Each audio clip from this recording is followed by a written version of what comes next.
এখানে আমাদের মূল পরিচয় হচ্ছে ধর্মের ভিত্তিতে আমাদের পরিচয় না, বা অন্য কোনো কিছু। আমাদের মূল পরিচয় হচ্ছে বাংলাদেশী আমরা। হৃদয়ের সবটুকুন শক্তি নিয়ে বলছি, আমাদের পরিচয় বাঙালি নয়, আমাদের পরিচয় মুসলমান।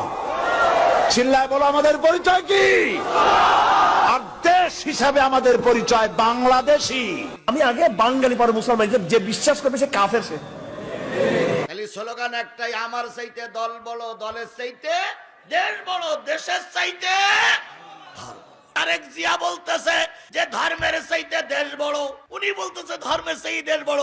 আমি বলি নেতাদেরকে একটু মাথা ঠান্ডা করে কাজ করুন, নতুবা মুসলমানদের দেশে উল্টো পাল্টা কথা বললে মুসলমানরা কাউন্টার দেবে, ক্ষতি হবে দলের। আপনি বড় ভাই আমাদের, আপনাকে স্যালুট করি, তারেক জিয়ারে সম্মান করি, খালেদা জিয়ারে সম্মান করি, কারণ খালেদা জিয়া 3 না 4 বারের প্রধানমন্ত্রী। কথা বলেন ঠিক না ঠিক? বগুড়ার কৃতি সন্তান, বগুড়ার সন্তানদের আমরা স্যালুট করি, বগুড়ায় মাহফিল করতেছি। রাসূল সাল্লাল্লাহু আলাইহি সাল্লাম ধর্মের কারণে দেশ ত্যাগ করেছিলেন। তুমি যদি সেই নবীর উম্মত হও, তোমার মুখ থেকে উচ্চারিত হবে আমার চাইতে দল বড়, দলের চাইতে দেশ বড়, দেশের চাইতে ধর্ম বড়। স্লোগানটা কি হবে?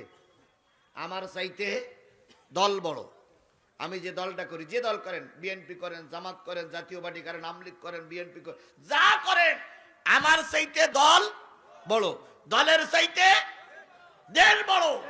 যে দল করলে দেশের ক্ষতি হয় ওই দলের তালাক দাও, যে দল করলে ধর্মের ক্ষতি হয় ও দল তালাক দাও, যে দল করলে মানুষ খুন হয় ও দল তালাক দাও।